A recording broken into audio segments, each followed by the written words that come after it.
Já estamos de volta com o Jornal Regional. Muito obrigado pela companhia. Participe conosco pelo WhatsApp 99750-1814. Agora tem entrevista ao vivo aqui para você. Jornal Regional. Entrevista.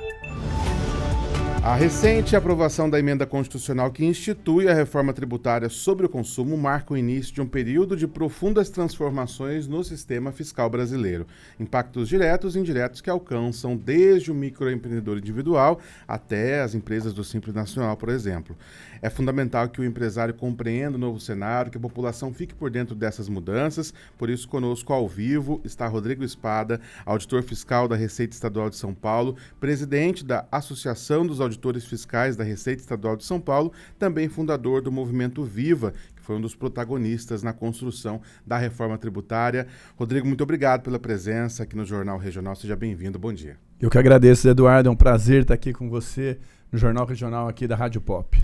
Eu começo perguntando sobre os objetivos, para contextualizar para a nossa população poder entender também. Um dos grandes objetivos da reforma tributária é estabelecer um sistema tributário mais justo, trazer uma simplificação também, algo que é bastante complexo. É isso mesmo. Um dos problemas do nosso sistema tributário atual sobre o consumo é a complexidade.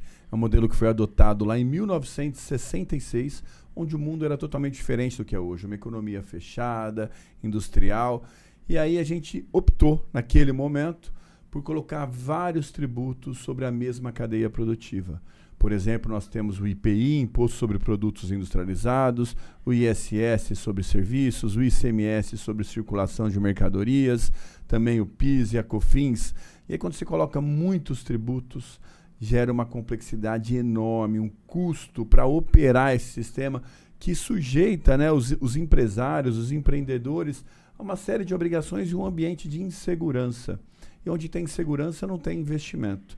O que a gente quer é realmente simplificar, extinguir esses tributos e trazer uma nova metodologia que foi inventada na Europa, um pouco depois da nossa reforma tributária, na França, e desde lá mais de 180 países do mundo já adotaram esse modelo do tipo IVA, Imposto sobre Valor Adicionado. E aí não tem precedentes de país que adotou o IVA e voltou atrás. Achou que era ruim, que não funcionava. É um modelo muito mais eficiente, que evita, por exemplo, um grave problema do nosso sistema tributário, que é o imposto incidindo sobre imposto. O imposto em cascata. A gente chama de cumulatividade. Isso daí deixa o nosso produto mais caro do que os competidores internacionais. E as perspectivas também no sentido do processo de transição. A reforma já está valendo, como tem funcionado também o processo de transição? Sim, a transição começa agora, 1º de janeiro de 2026, começou e vai até 31/12/2032, ou seja, um período longo de 8 anos. Nesse primeiro momento, ninguém vai ser obrigado ainda a pagar um novo imposto e os que existem também não vão deixar de existir. Isso começa em 2027. Mas esse primeiro ano é para adaptação, para todos os empresários adaptarem mesmo seus sistemas de informação, treinar os funcionários, reprecificar os seus produtos, suas mercadorias. E aí, assim, a partir de 1º de janeiro de 2027, que entra a CBS, Contribuição sobre Bens e Serviços, e os contribuintes deixam de pagar PIS, COFINS, IOF Seguros, e o IPI vai para a alíquota zero. Ou seja, a grande maioria não paga também o IPI. São 4 tributos que vão deixar de fazer parte da nossa rotina para vir um outro imposto chamado CBS. E a transição continua. Depois, em 2029, começa a extinguir o imposto municipal, que é o ISS, e o estadual, que é o ICMS. E vai entrando no lugar também o IBS, que é um novo imposto que vai substituir esses dois, o ICMS e o ISS. No sentido, como o senhor destacou, dessa atualização que vai ser necessária também por parte dos empreendedores. A partir de 2027 também, por exemplo, as vendas obrigatoriamente precisarão ter emissão da nota fiscal eletrônica, mesmo que seja para pessoa física. Esse também é um processo que, nesse período de transição, o pessoal já vai se adaptando, já vai atualizando o seu sistema, por exemplo? Sim, é obrigatório. O fisco ainda abriu mão no mês de janeiro. Os contribuintes que não fizerem em janeiro não terão penalidades, porque o que estava previsto anteriormente era, se não conseguir emitir a nota adequadamente já, pelo menos destacando esse novo imposto, não precisa recolher, você não conseguiria sequer emitir a nota fiscal, ou seja, impediria as empresas de faturar, o que seria um colapso, seria horrível essa situação. Então, como o projeto de lei, o segundo projeto de lei complementar, foi aprovado apenas em meados de dezembro, muito tardiamente, né, e é natural que seja assim, a política tem o seu tempo próprio de amadurecimento da discussão, aí abriu-se mão no mês de janeiro. Mas, em verdade, em 2026, os contribuintes já têm que se adaptarem e emitirem a nota fiscal adequadamente já com essa nova tributação. E esses que fizerem corretamente não terão nenhuma penalidade, não terão que pagar. E se não fizerem, pode ter algum tipo de problema. Quais outras mudanças também são aplicadas para os empresários, os prestadores de serviço? No caso das micro e pequenas empresas, por exemplo, quais pontos o senhor acredita que demandam maior atenção? Olha, eu acredito sim que as empresas todas vão ser impactadas. Não apenas as do Simples, das micro e pequenas empresas. Porque essa tributação sobre o consumo que a gente está falando é a tributação que está embutida no preço de tudo que a gente compra. Ela incide sobre compras e vendas e tudo que se compra tem esse imposto. Então, quando muda a tributação, vai mudar o próprio preço das mercadorias, o preço dos insumos. Então, os empresários têm que ficar muito atentos, porque vai mudar o preço dos insumos deles, inclusive ele vai ter que alterar o preço de venda, não só pelos insumos que está mudando, mas pela própria carga tributária dos produtos que ele vai vender. Se ele não tiver antenado a isso, ele pode estar colocando em risco o seu próprio negócio, vendendo, por exemplo, com prejuízo ou vendendo num preço acima do que ele poderia e perdendo o mercado para os seus concorrentes. Essa é uma grande questão e todas, sem exceção, todas as empresas serão impactadas. Não tem um CNPJ que escapa dessa nova tributação, né? Porque hoje, algumas empresas pagam ICMS, outras pagam ISS, outras pagam IPI. Não, como vai fundir todas essas tributações em um único imposto, todo mundo vai ser impactado. No respeito também às operações entre empresas, como o senhor destacou, quem faz a compra de insumos, quem presta serviço, essas operações entre empresas também vão demandar uma especial atenção, né? Bom, porque a nova metodologia é um sistema, como a gente falou, de valor adicionado, ou seja, de débito e crédito. Tudo que a empresa compra e vem com nota fiscal, o imposto foi pago na operação anterior, gera crédito para ela. E esse crédito serve para ela pagar menos imposto nas operações de venda dela, porque tem uma apuração das compras e as vendas. O que veio de imposto nas compras se credita e nas vendas se debita e paga-se só sobre a diferença. Então, as empresas vão ter que ter muito mais atenção. Aquela questão de, vou comprar sem nota para ver se consigo uma diferença de preço, 5%, 10% a menos, não vai valer a pena mais. Porque se você comprar sem nota, você vai deixar de ter o crédito e isso vai fazer você pagar mais imposto nas suas vendas, prejudicando, né? Você não vai ter essa compensação só no desconto ali, que é indevido, é ilegal, a gente sabe, mas às vezes acontece. Jeitinho acontece jeitinho brasileiro muitas vezes, hoje, porque a metodologia hoje adotada não é essa, muitas vezes, de débito e crédito, especialmente no setor de serviços. Não se preocupa muito em, nota fiscal, deixa para lá. Agora não. Como é imposto de débito e crédito, as empresas vão começar a exigir a nota fiscal. E no sentido também do chamado cashback do imposto, ele também vem para trazer essa simplificação, estimular essa adesão também à emissão das notas fiscais. Quem deve ser beneficiado com esse cashback? Sim, excelente pergunta. O cashback é uma forma de devolver o imposto para algumas pessoas. Quais que foram eleitas? Para as pessoas de baixa renda, né? Porque nessa tributação sobre o consumo é sabido que pessoas de baixa renda pagam mais, proporcionalmente à sua renda. Porque uma pessoa de baixa renda ela não tem capacidade de poupar, ela gasta tudo que ela ganha. Então, se ela gasta tudo que ela ganha, sobre tudo incide a tributação sobre o consumo. Enquanto uma pessoa de alta renda, ela gasta uma parte e economiza, investe, poupa outra parte. Sobre essa parte que ela poupa, ela investe, não incide a tributação sobre o consumo. Então, a pessoa de baixa renda paga mais e falta o dinheiro no final do mês para ela conseguir sobreviver.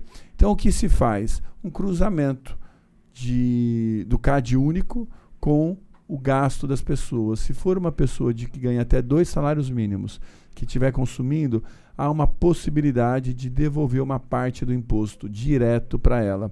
O Rio Grande do Sul já está fazendo isso, num programa que chama Devolve ICMS. E os resultados são muito bons. Para a economia, inclusive, porque as pessoas que não têm capacidade de poupar, quando elas ganham ali 100, 200 reais, no mesmo dia ou no dia seguinte, ela vai no supermercado, vai na farmácia, vai na padaria, paga uma conta atrasada e esse dinheiro volta para o empresário rapidamente, que gera mais emprego, que paga mais imposto e a economia gira. A economia cresce com a circulação, não com a acumulação. E um outro grande ganho é que a gente vai conseguir cruzar o consumo das pessoas com o que elas dizem que ganha. E aí pode ter casos que a gente consiga verificar que uma pessoa está num programa social, como um Bolsa Família, mas ela consome mais do que ela diz que ganha, e isso vai implicar retirada dela de programas sociais. Então, se uma pessoa que fala que ganha um salário mínimo e tem lá um Bolsa Família, mas quando a gente checa todos os consumos dela, está comprando de tá montão, comprando 5 salários mínimos, olha como é que ela compra 5 mil todo mês, se ela fala que ganha 1.000. Então, tira ela do programa social. Isso é justo também, para que o nosso dinheiro, o dinheiro dos tributos, vá somente para quem efetivamente precisa e não para os espertos. Agradecer aqui a participação da Sônia Meri, a Débora Campos, o Nelson Torres também com a gente, Claudinei Avelino na nossa transmissão. Muito obrigado. Como o senhor destacou, o cashback vai ser uma característica importante positiva para a população em geral. O que muda também no dia a dia do público consumidor com a nova reforma tributária? A gente vai ter mais clareza, por exemplo, do que é imposto, tendo em vista que hoje é uma sopa de letrinhas e fica um pouco difícil para o público em geral conseguir entender também? Sim, é verdade. Com um único imposto incidindo sobre tudo que a gente consome, a gente vai conseguir saber finalmente quanto a gente paga de imposto e para onde vai o recurso. Hoje a gente não consegue, porque são tantos impostos que aí você não consegue calcular. É difícil. Inclusive, a gente não sabe para onde vai o recurso, porque hoje o imposto não fica onde está sendo consumido. Hoje a gente tributa a produção. O imposto fica uma boa parte onde foi produzido a mercadoria, o produto, e não onde está sendo consumido. E uma das regras basilares da tributação é que o imposto volte para quem está pagando. Para a gente ter uma sensação de que eu estou pagando, mas volta para mim em serviço público de qualidade. Então vai ter essa aproximação. Por quê? Porque o imposto vai ficar onde se consome. Inclusive, cidades turísticas, como a Aparecida, ganham muito. Porque hoje se consome aqui, mas o imposto não fica aqui, porque fica onde foi produzido, onde estão as fábricas. A nossa expectativa, segundo cálculos, é que a arrecadação de Aparecida cresça 12,14% em 10 anos. É mais dinheiro para a saúde, para a educação, para a segurança, para asfalto. Vai ser importante. Então vai ter essa aproximação de quem paga, onde se consome, para onde fica. E a clareza que você falou, tendo um único imposto, não vai ser baixa a carga tributária sobre o consumo. A gente está estimando em 27%. Mas você vai saber que você comprar um relógio, e o relógio custa R$ 1.270, ou um celular, se a carga é 27%, 270 é imposto. 1.000 é o preço do celular, 270 é imposto. Então você sabe exatamente quanto você está pagando e você sabe que aquele dinheiro está ficando na cidade que você mora e no estado que você mora. E não está indo para outro lugar, outro país, outra cidade, outro estado onde foi produzido aquele celular ou aquele relógio. O senhor citou a Receita Municipal aqui de Aparecida, de modo geral também. Deve ficar mais fácil para a população entender, saber para onde o dinheiro está indo, fazer esse processo de fiscalização também desse recurso público, para que ele seja bem utilizado de forma efetiva, de forma a trazer as melhorias que o povo espera também. Essa é a nossa esperança, é um sonho, né? Que tenha um controle social, que a população, sabendo quanto paga e para onde vai o recurso, fiscalize e cobre no voto dos nossos governantes a devolução do serviço público que é necessário. A A gente paga imposto para uma finalidade, que seja devolvido para a população, em saúde, em educação, em asfalto, em merenda escolar, em segurança pública. E se isso não volta para a população e vai para outras finalidades indevidas, que se faça esse controle social pelo esclarecimento, pela informação, né? E controle no voto mesmo, que a gente consiga finalmente eleger melhores governantes no Brasil. A gente precisa de melhores políticos, precisa de mais controle social, precisa de mais educação, precisa de mais esclarecimento. E eu acho que a reforma tributária, pela simplificação, vai facilitar muito isso. Em termos também do estado de São Paulo, é um estado que produz bastante, que consome bastante, até pela sua expressiva população, suas diferentes características, tem cidades mais industrializadas, tem polos com maior concentração de pessoas e outros com menor, mas assim, também uma população que é flutuante, como o caso aqui da região do Vale Histórico, com as cidades turísticas, por exemplo. Como deve ficar o estado de São Paulo? Ele pode também arrecadar mais com a reforma, trazer essa possibilidade de novos investimentos também com esse recurso ficando aqui no estado? Ótima pergunta. A reforma tributária, ela não é um jogo de soma zero. Não é algo que tem que ter perdedores e ganhadores. O que a gente diz, os economistas, que com a reforma tributária a expectativa é de crescimento econômico. Que se tivéssemos aprovado essa mesma reforma há 15 anos atrás, hoje o Brasil teria um PIB 12% maior. Somente essa medida teria gerado um crescimento de 12% da nossa economia. Esse crescimento gera mais arrecadação. O bolo fica maior. Com mais negócios sendo feitos, mais impostos são pagos. Então, por isso que eu falo que não é soma zero. Com o crescimento do bolo, todo mundo pode ganhar. O crescimento de São Paulo é menos que a média, que é 12%. Mas a gente vai ganhar 3,78% em arrecadação no estado de São Paulo, num olhar estático, numa fotografia. 3,78%, por quê? Como você disse, São Paulo é o estado produtor? É um estado produtor. Mas também nós temos o maior mercado consumidor do país. Nós temos 40 milhões de habitantes que têm uma renda média maior do que a média do país. Nós somos o segundo estado do país em renda per capita, só perdemos para Brasília, o Distrito Federal. Então, não é só o número de habitantes, a gente consome mais. Consumindo mais, fica mais dinheiro aqui. E a outra grande questão que São Paulo ganha, e esse foi decisivo para o governo de São Paulo apoiar a reforma tributária, a guerra fiscal. A gente tem aqui no Vale do Paraíba vários exemplos. Eu poderia citar aqui a Ford, a LG e muitas outras empresas que saíram de São Paulo para ir para outros estados por conta da guerra fiscal. A reforma tributária acaba com a guerra fiscal, porque a guerra fiscal ela vem daquela premissa de que o imposto fica onde se produz. Então os estados e municípios querem trazer empresas, porque assim se traz mais arrecadação. Acaba-se com isso e vai ser cada um arrecadação pelo seu consumo. Não adianta mais, é irrelevante onde está a empresa.